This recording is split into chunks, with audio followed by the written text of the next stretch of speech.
There may be some people watching today that are really not familiar with at all what happened or only have some of the details. So why don't you take this time and tell us what happened in Cape Coral on May 10th, 1990? Jan was home with her daughter Robin. She was 11 years old at the time. Let's talk about the players. Jan had just taken in a new roommate. Her name was Lisa Story. She had already spent one night there. This May 9th into May 10th would have been her second night at this apartment. Not many people knew that Lisa had just moved in there. It was kind of a quick, quiet, just got in there. Her things were still in boxes. Jan had left to go over to her boyfriend's house just for an hour or so to watch the basketball game that night. Had fallen asleep on the couch, woke up very early on May 10th, realized that she normally goes to work extremely early, so about 4 o'clock in the morning she had quick run home, and the front door was locked, which the bottom was locked, I'm sorry. Normally it's just the top, and that was something that anybody who lived there, you know, Jan, Robin, now Lisa, she was told specifically, and of course Jan's other daughter, that the bottom lock was messed up. So don't ever put that one on, just throw the deadbolt. So at 4 o'clock in the morning, she's trying to open up the door and it's locked. She knocked on the door thinking that, you know, somebody wasn't paying attention, and she heard footsteps come down the steps. This is a 2-story apartment in the courtyards here in Cape Coral, and nobody came to the door. And the more she stood there, the longer it seemed, and she realized something just didn't feel right. So she then walked around to the back patio area where she found the door, the swinging patio exterior, like not enclosed, not a screen enclosed, but a wooden privacy fence type of gate, was open, as was the sliding glass door, and the verticals were swinging in the breeze. At that point, she thought that maybe there was some sort of a burglary or robbery that she had just interrupted. Walked in and saw her ironing board, and her ironing board is always set up because she irons first thing before she even goes to work at 4:30 in the morning. But on the ironing board were pictures that were taken down from from like in the family room, that were on display. Framed photos. Framed photos, yes. And that's when she really started to get worried, because that didn't make any sense. Nothing really seemed out of sort that she could see quickly, on that first floor. But as she started to go up the steps, she started to feel, a little bit sicker and sicker, and she was calling for Robin. And when she walked into the bedroom, she saw Robin on the floor. She immediately went to her. She was cold. She was not breathing.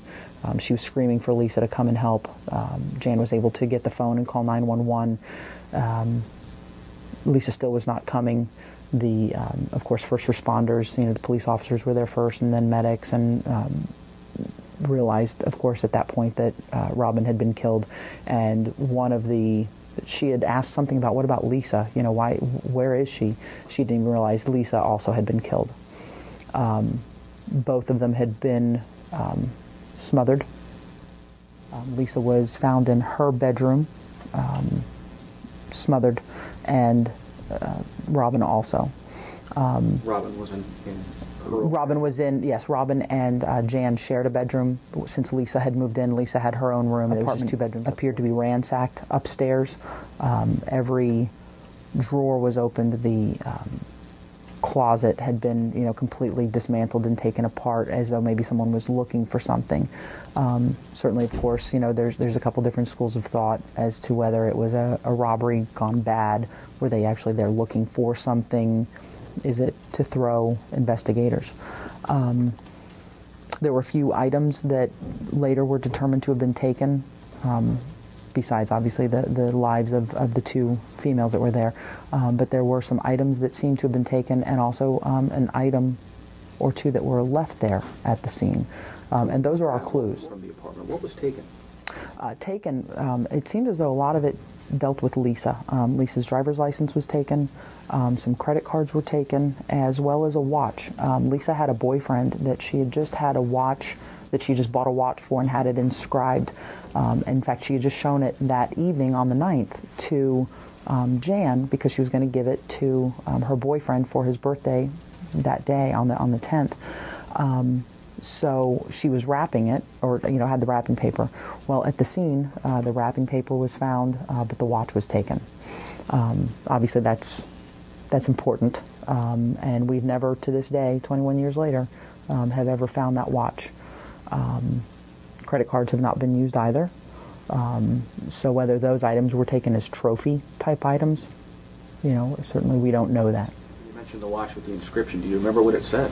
Yes, it said, "To Randy with my love, Lisa." It was very specific. It wasn't just, happy birthday. So that's important. And there were some items left behind. Yes, there were some items left behind. There was a set of keys with a Toyota keychain on it, and I'm going to defer to you for the actual pronunciation of the fob that was on there. It was a designer. It's a designer shoe company called Etienne Agnier. And we've certainly tried to track those keys. We've got it down to I believe it was between an 88 and a 1990 Corolla or smaller vehicle like that, but they don't actually go to the car or specifically to that VIN number, if you will. So we don't have a color or anything like that, but our belief at this point is, because Jan says they definitely were not hers, definitely not Lisa's. Lisa didn't drive a Toyota, that it sounds like whoever was there in that apartment had brought them and left them. Also that was left was a pair of socks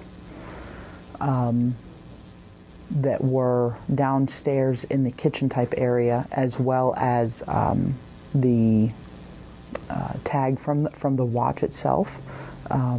So we believe the way that everything seemed to be set up, and after going through it with Jan, is that our suspect killed both women, opened up the watch, and the way that went downstairs at some point, and that one of the chairs is actually pulled out from the table, which is, like someone was sitting there, and that that tag was on the ground, and there were two socks. We believe probably on somebody's hands to avoid leaving fingerprints. We're going to fast forward 21 years to May of 2011. What information would we like to get out to the public? Well, certainly, what we've just talked about as far as the clues, the things that were left there and things that were taken. In my heart of hearts, and I know I've said this in the past, but I have to believe that somebody knows something, whether it's firsthand or secondhand. We've been on America's Most Wanted 3 times now with this case, which in and of itself is, I think, unheard of. I don't know that there's been a case that's been on there 3 different times to get that, to get that national exposure. And we get some tips, across the nation on it, but we just haven't gotten that one. Let's take this opportunity to tell people how they can do that. Naturally, you can call us at 239-574-3223. You can go on www.capecops.com, submit a web tip. You can text a tip totally anonymously. Text CCPD and your message to crimes. And you can also call Crime Stoppers, 1-800-780-TIPS. And we still welcome walk-ins. If you want to come to 1100 Cultural Park Boulevard and tell us any information, that's still acceptable as well. To get a little bit more in depth into the anonymity of it, both Crime Stoppers, our web tips, and our text-a-tip involve a third-party server where you can give us the information and we are not able to track it back to where it came.